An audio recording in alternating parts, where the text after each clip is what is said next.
بسم الله الرحمن الرحيم. الحمد لله رب العالمين والعاقبة للمتقين والصلاة والسلام على شمس الهداية واليقين وعلى آله وأصحابه أجمعين. أما بعد فقد قال الله تبارك وتعالى في القرآن الكريم: أعوذ بالله من الشيطان الرجيم. بسم الله الرحمن الرحيم. كذلك العذاب ولعذاب الآخرة أكبر لو كانوا يعلمون. صدق الله العظيم. اللهم صل على سيدنا محمد وعلى آل سيدنا محمد وبارك وسلم.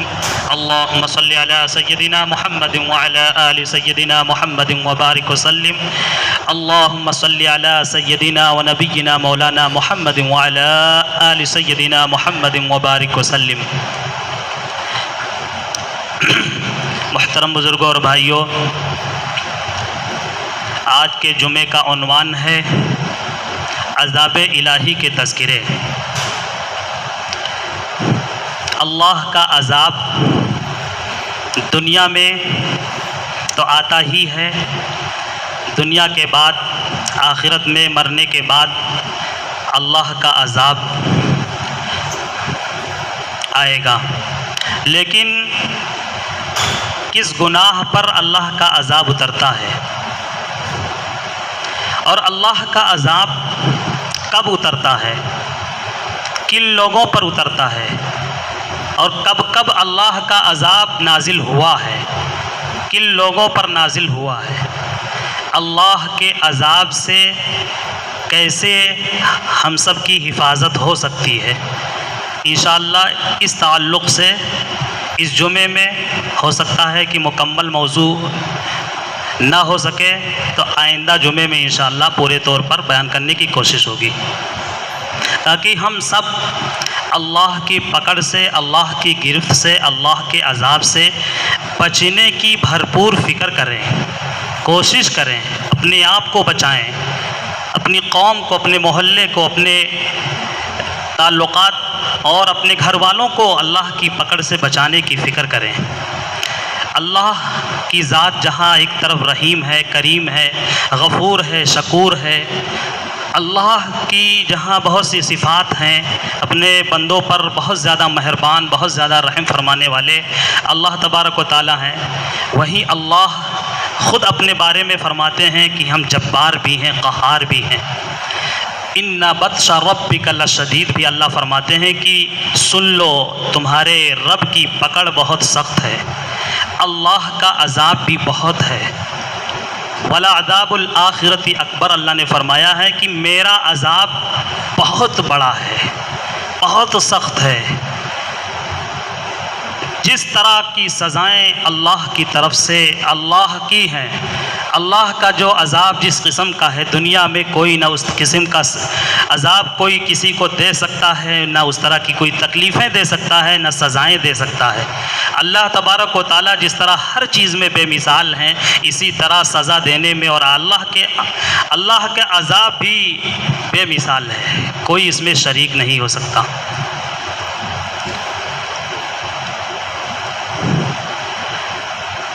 حضور اکرم صلی اللہ علیہ وسلم کا احسان ہے ہم سب کو اپنے محبوب نبی سرکار دو عالم صلی اللہ علیہ وسلم پر کثرت سے درود پڑھنا چاہیے اور احسان ماننا چاہیے اپنے نبی کا کہ اللہ کے رسول صلی اللہ علیہ وسلم نے زندگی بھر دعائیں کرتے رہے اپنی امت کے لیے کہ یا الہ العالمین، جس طرح پہلی امتوں کو آپ نے اپنی پکڑ سے، اپنے عذاب سے تباہ کر دیا، برباد کر دیا، ہلاک کر دیا، بستی کی بستیاں ختم کر دی گئی، کوئی بچ نہیں سکا، اس طرح کے عذاب سے میری امت کی حفاظت فرما. یا اللہ کے رسول صلی اللہ علیہ وسلم نے زندگی بھر دعائیں مانگتے رہے اور اللہ کے رسول صلی اللہ علیہ وسلم کی یہ دعا قبول ہو گئی اللہ کی بارگاہ میں. امت اجتماعی طور پر کبھی ہلاک نہیں ہوگی، ہاں انفرادی طور پر اللہ کی پکڑ اور اللہ کا عذاب انفرادی طور پر آتا رہے گا، کوئی بچ نہیں سکتا. کوئی سوچے کہ ڈھیل دی جا رہی ہے، اس کا مطلب یہ نہیں کہ وہ اللہ کی عذاب سے وہ بچ رہا ہے، بلکہ وہ ڈھیل ہے، مہلت ہے۔ قرآن کریم میں اللہ تبارک و تعالیٰ نے فرمایا ہے من یعمل سوءا یجز بہ، بہت ہی واضح آیت ہے، واضح مطلب ہے، واضح ترجمہ ہے۔ اللہ تبارک و تعالیٰ نے فرمایا ہے کہ جو کوئی بھی برا عمل کرے گا، من یعمل سوءا یجز بہ، کوئی بھی برا عمل کرے گا تو اس کا بدلہ اس کو مل کے رہے گا۔ کوئی بھی گناہ کوئی شخص کرے گا تو اس گناہ کا بدلہ اس کو ضرور ملے گا۔ یہ قرآنی اصول ہے، اللہ کی طرف سے اعلان ہے۔ اس کی تفسیر میں مفسرین نے لکھا ہے کہ کبھی وہ بدلہ برے عمل کا جو بدلہ ملتا ہے گناہ کا، وہ فوری طور پر مل جاتا ہے۔ ادھر کوئی غلطی ہوئی، کوئی گناہ ہوا، کوئی برا عمل ہوا، فوراً اس کی اللہ کی پکڑ آ گئی، اللہ کی گرفت آ گئی، فوراً سزا مل گئی۔ اور بہت سے مشاہدات ہیں، دیکھا جاتا ہے عام طور سے اسپیڈ سے گاڑی چلا رہے، منع ہے کہ اتنی اسپیڈ سے گاڑی نہیں چلانا چاہیے، نہ اخلاقی طور پر، نہ شرعی طور پر، اور نہ ہی جو روڈ کے رول ہیں، سڑک کے رول ہوتے ہیں کہ اتنی اسپیڈ سے سڑک پہ گاڑی چلا سکتے ہیں، اس رول کو توڑتے ہوئے ہائی اسپیڈ سے آپ گاڑی چلا رہے ہیں تو یہ گناہ ہے۔ اس گناہ کی وجہ سے کبھی ایسا ہوتا ہے کہ فوری طور پر آپ کی پکڑ آ جاتی ہے، فوراً اللہ کی پکڑ آ جاتی ہے اور وہ ایکسیڈنٹ اس کا ہو جاتا ہے، حادثہ پیش آ جاتا ہے، فوراً اس کی پکڑ آ گئی۔ کیوں بلا وجہ چلانی چاہیے اتنی تیز اسپیڈ میں گاڑی؟ کبھی ایسا ہوتا ہے کہ کوئی غلط کرتا ہے لیکن اس کو اس کی اسی وقت سزا نہیں ملتی ہے بلکہ تاخیر سے سزا ملتی ہے۔ صبح کچھ غلط کیا، شام میں اس کی سزا مل رہی ہے، دن میں کچھ کیا، رات میں اس کی سزا مل رہی ہے، باہر دفتر میں، بازاروں میں، دکانوں میں، کہیں آفسوں میں کچھ غلط کیا، گھر میں آ کر کے اس کی سزا مل رہی ہے۔ کوئی بیمار ہے، کوئی کچھ ہے، کوئی حادثہ گھر پہ پیش آ گیا، آگ لگ گئی، چوری ہو گئی، کچھ بھی سزا مل گئی۔ کبھی ایسا ہوتا ہے کہ جوانی میں گناہ ہوا، بڑھاپے میں جھیل رہے ہیں، بچپن میں کچھ کیا، اب جوانی اور بڑھاپے میں اس کا اثر ہے، اس کا نتیجہ ہے۔ اور کبھی ایسا ہوتا ہے کہ کوئی غلط عمل کرے، کوئی گناہ کرے، دنیا میں اس کی سزا ملتی نہیں ہے بلکہ مرنے کے بعد سزا ملے گی۔ اللہ کی پکڑ اور اللہ کا عذاب مرنے کے بعد ملتا ہے، مرنے تک اس کو مؤخر کر دیا جاتا ہے، ڈھیل دے دیا جاتا ہے، مہلت دے دی جاتی ہے، لیکن اللہ کا عذاب ضرور پہنچتا ہے۔ اس لیے کہ اللہ تبارک و تعالیٰ نے قرآن عظیم الشان میں بہت ہی واضح الفاظ میں فرمایا کذالک العذاب ولعذاب الآخرۃ اکبر لو کانوا یعلمون۔ اللہ فرما رہے ہیں کفار سے مخاطب ہو کر کے کہ سنو، یہ عذاب میرا دنیا کے اندر نازل ہوا ہے پہلی امتوں پر، پہلی قوموں پر، خبردار ہو جاؤ، آگاہ ہو جاؤ، اسی طرح عذاب نازل ہوتا رہا ہے میرا دنیا میں۔ ولا عذاب الآخرۃ اکبر، اور آخرت کا عذاب اللہ فرما رہے ہیں کہ مرنے کے بعد کا جو عذاب ہے وہ دنیاوی عذاب سے کئی گنا زیادہ بڑا ہے، زیادہ خطرناک ہے، زیادہ ہلاکت انگیز ہے۔ لو کانوا یعلمون، اللہ فرما رہے ہیں کاش کی تم جان جاتے، تمہارے اندر فکر پیدا ہو جاتی اور تم چوکنا ہو جاتے، آگاہ ہو جاتے، متنبہ ہو جاتے، بیدار ہو جاتے، اللہ کے عذاب سے بچنے کی فکر کرتے، دل میں خدا کا خوف رکھتے، خوف خدا میں کوئی غلط قدم نہ اٹھاتے، کوئی برا عمل نہ کرتے، کوئی گناہ نہ کرتے۔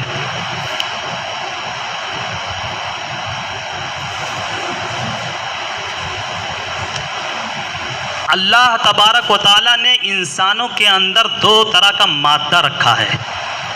اولاً تو ہم سب جانتے ہیں کہ دنیا میں جو اللہ نے بھیجا ہے ہم سب کی آزمائش کے لیے بھیجا ہے، ہم سب آزمائش سے گزر رہے ہیں۔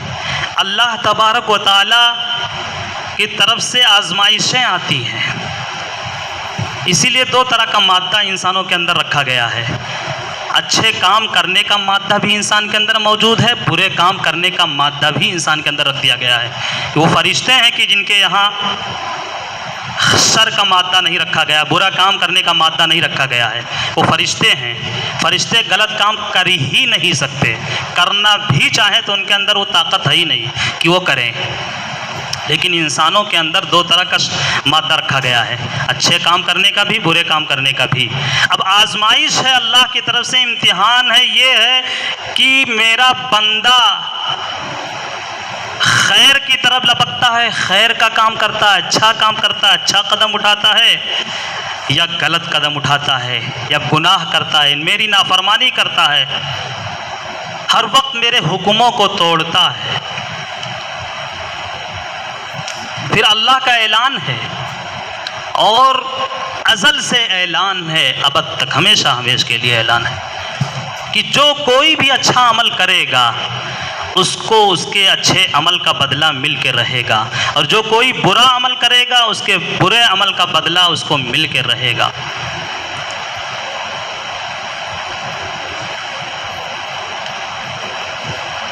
اللہ تبارک و تعالیٰ کی اطاعت و فرما برداری کریں گے، اللہ کے حکموں پر پورے طور پر عمل کریں گے، تو اللہ تبارک و تعالیٰ نے اپنے انعامات کا اعلان کیا ہے کہ ہم اس طرح کے انعامات سے نوازیں گے، یہ بدلہ ملے گا۔ بہت تذکرے ہیں قرآن عظیم الشان میں، کاش کہ ہم اللہ کی عظیم الشان کتاب قرآن کو ترجمہ اور مطلب اور معنی کے ساتھ بھی پڑھنے کی کوشش کرتے کہ اللہ نے اپنے کلام میں، اپنے قرآن میں، اپنی کتاب میں، عظیم الشان کتاب میں اللہ نے کیا کیا فرمایا ہے، کیا کیا بیان کیا ہے۔ کاش کہ ہمیں توفیق ملتی پڑھنے کی۔ بہت ہی تفصیل کے ساتھ، ڈیٹیل، ایک ایک جزیات کو، ایک ایک پوائنٹ کو قرآن میں اللہ تبارک و تعالیٰ نے واضح الفاظ میں بیان کیا ہے۔ یہ نہیں کہ مشکل، قرآن مشکل نہیں ہے، ہم سب اس کو مشکل سمجھتے ہیں، قرآن آسان ہے۔ قرآن مشکل ہوتا تو اتنے چھوٹے چھوٹے بچے اپنے سینے میں قرآن کو محفوظ کر لیتے ہیں، یاد کر لیتے ہیں۔ کوئی یاد کرنے پہ آ جائے تو اس کا قرآن یاد ہو جاتا ہے، کوئی صحیح پڑھنے کی فکر کرے تو اس کا قرآن صحیح ہو جاتا ہے، کوئی قرآن کو سمجھنے کی کوشش کرے تو قرآن کا سمجھنا اس کے لیے آسان ہو جاتا ہے، اس کے معنی اور مطلب کو آسانی سے وہ سمجھ لیتا ہے۔ کوئی قرآن پر عمل کرنا چاہے تو قرآن پر عمل کرنا کوئی ناممکن نہیں ہے، کوئی دشوار مشکل نہیں ہے۔ پہلے قوموں نے قرآن پر عمل کیا اور وہ کامیاب ہو گئے، وہ معزز تھے زمانے میں مسلمان ہو کر، اور ہم خار ہوئے، شکست کھائے، ذلیل ہوئے، ناکام ہوئے، تارک قرآن ہو کر، قرآن کو چھوڑ کر کے۔ قرآن میں اللہ تبارک و تعالیٰ نے ان انعامات کا تذکرہ ڈیٹیل بیان کیا ہے۔ اسی طرح اللہ تبارک و تعالیٰ نے قرآن عظیم الشان میں گنہگاروں، پاپیوں، بدماشوں، برے عمل کرنے والوں کا انجام بھی بیان کیا ہے۔ ان پر اللہ کا عذاب کس شکل میں آیا، کیسے آیا، کس طرح آیا، کتنا سخت آیا، اللہ کی پکڑ آئی، اللہ کی گرفت ان کے اوپر آئی تو کس شکل میں آئی، کس طرح سے ان کو ہلاک و برباد کیا گیا، ان کو تباہ کیا گیا، مختلف عذاب کے ذریعے سے، مختلف سزاؤں کے ذریعے سے ان کو غرق کیا گیا۔ اس کا بھی تذکرہ قرآن عظیم الشان میں تفصیل کے ساتھ، ڈیٹیل اللہ کی طرف سے بیان کیا گیا ہے۔ مقصد کیا ہے بیان کرنے کا؟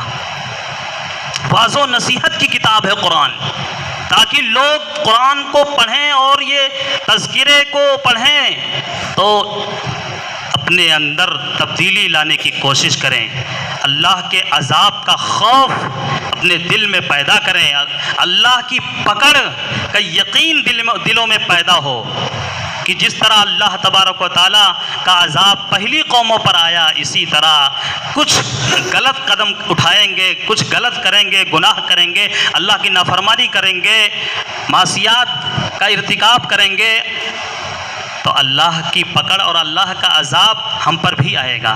اسی مقصد کے لیے قرآن میں جگہ جگہ سورتوں میں، پاروں میں، آیتوں میں اللہ نے بیان کیا ہے۔ ابلیس کے اوپر اللہ کی پکڑ آئی. ابلیس جانتے ہیں کون ہے؟ اس کا اصل نام عزازیل ہے. عزازیل جس کے بارے میں معلم الملائکہ کہا گیا ہے، فرشتوں کا معلم، فرشتوں کا ٹیچر، استاد، فرشتوں کو پڑھایا کرتا تھا. روئے زمین پر کوئی ایسی جگہ نہیں ہے جو اس کے بارے میں ہے کہ جہاں اس نے اللہ کی عبادت نہ کی ہو، اللہ کا نام نہ لیا ہو، اللہ کا ذکر نہ کیا ہو. اتنا بڑا ذاکر، اتنا بڑا عابد، زاہد، عبادت کرنے والا. اللہ نے اس کو انعامات سے بھی نوازا. ایسا نہیں کہ اللہ نے اس کو کوئی بدلہ نہیں دیا. اتنا اللہ نے اس کو انعامات سے نوازا کہ اس کی رسائی آسمانوں تک، اور پھر آسمانی مخلوق، آسمانی دنیا میں اس کا ایک مقام اللہ نے دے دیا کہ وہ فرشتوں میں سب سے نمایاں ہو گیا. فرشتوں کو پڑھانے لگا، ان کو سکھانے لگا. یہ مقام اللہ کی طرف سے ابلیس کو ملا تھا. مگر ایک حکم خدا کو اس نے توڑ دیا، مغروریت میں آ گیا، تکبر کیا، گھمنڈ میں آ گیا. اسی لیے کہا جاتا ہے کہ چاہے جتنا اچھا عمل کریں، اچھائی سے رہیں، اچھے سے رہیں، لیکن اگر گھمنڈ ہے، غرور ہے، تکبر ہے، بڑاپن ہے، اگر یہ چیز ہے تو انسان کو کھوکھلا کر کے رکھ دے گا. اس کی کوئی حیثیت اللہ کے ہاں نہیں ہوگی. اس کو دھتکار دیا جائے گا، بھگا دیا جائے گا.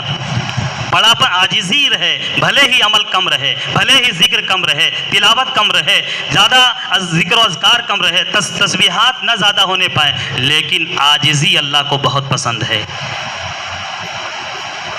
میرا بندہ عاجزی کے ساتھ رہے، اپنے آپ کو چھوٹا سمجھ کے رہے.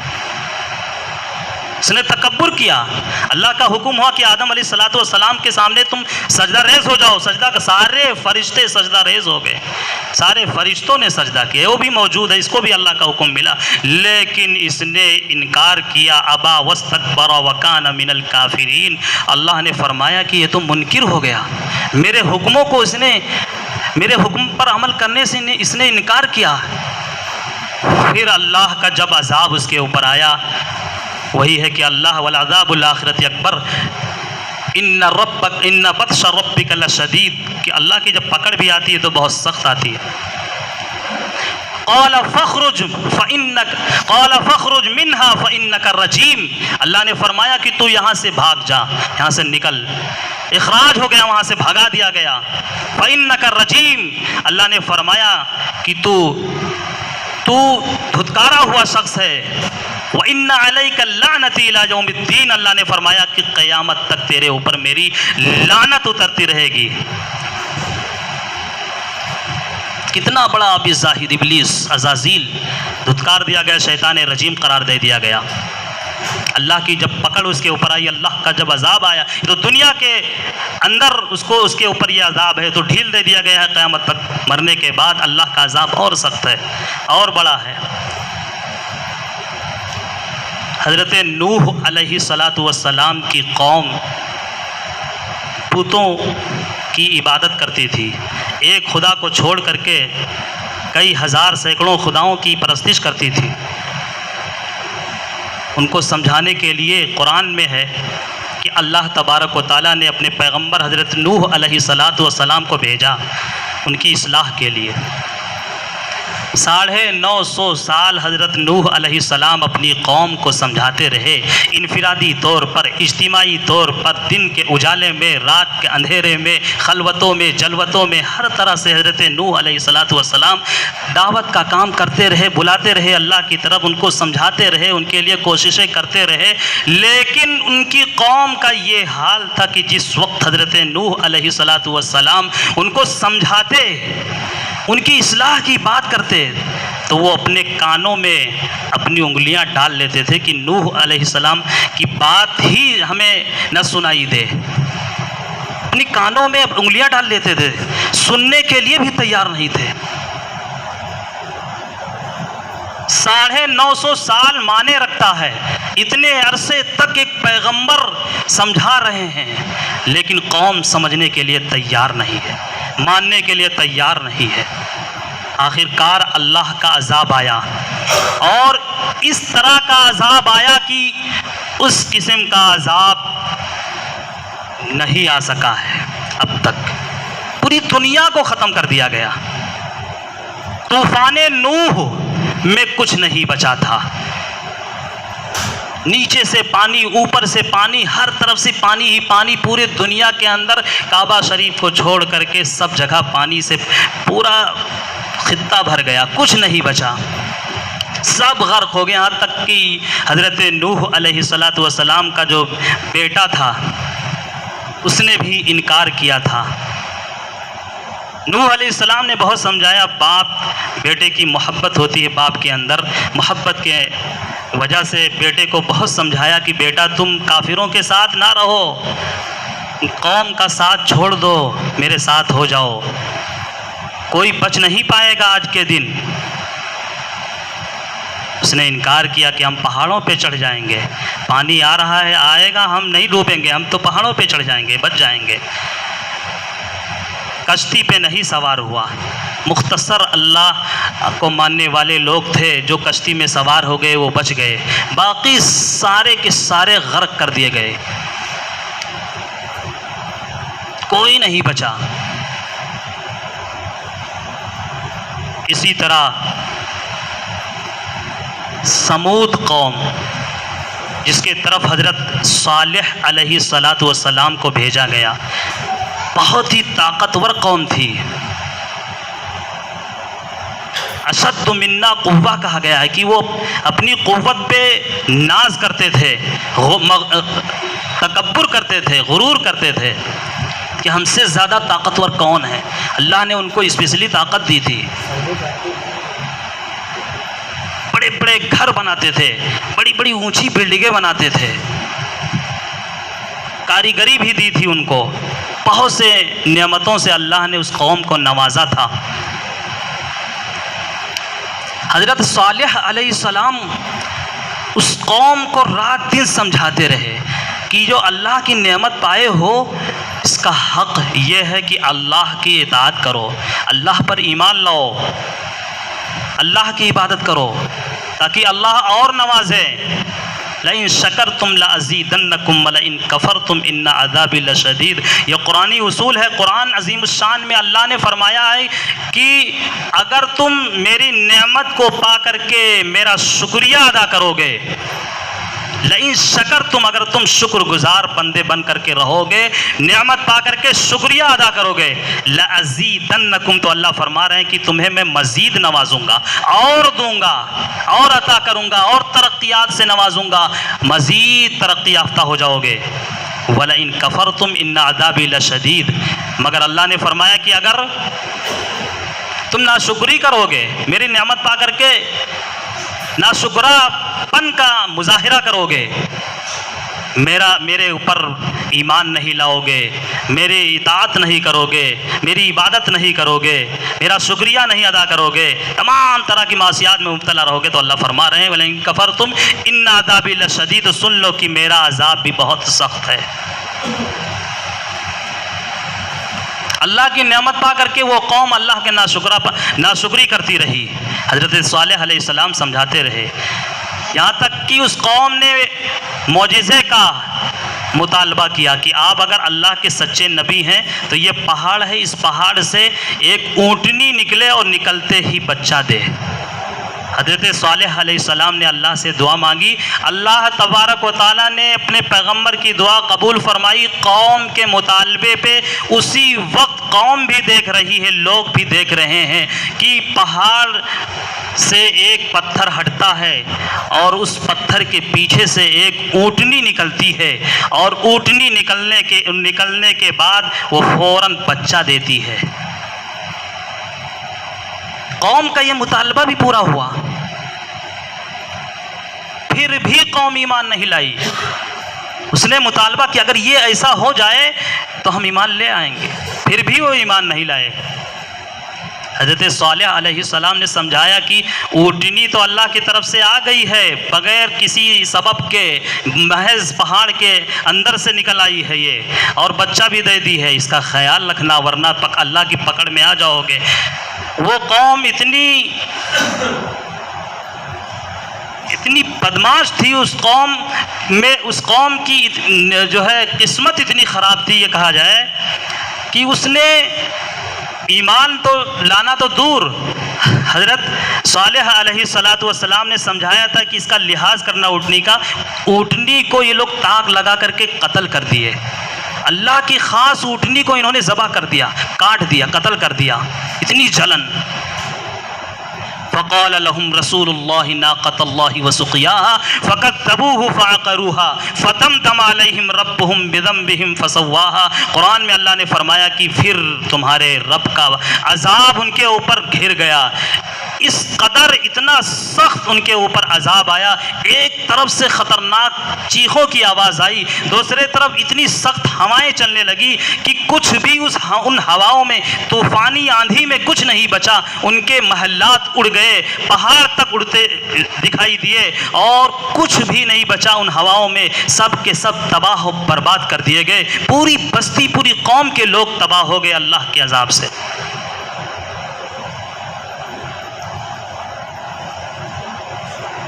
پہلی قوموں پر اللہ کے عذاب اجتماعی اس طرح نازل ہوئے تو اللہ کا احسان, اللہ کے رسول کا احسان ہے کہ اللہ کے رسول نے دعائیں مانگی, اللہ کے بارگاہ سے دعا قبول ہوئی کہ اس امت پر کوئی اس طرح کا عذاب نہیں نازل ہوگا, اجتماعی طور پر امت نہیں ختم ہوگی.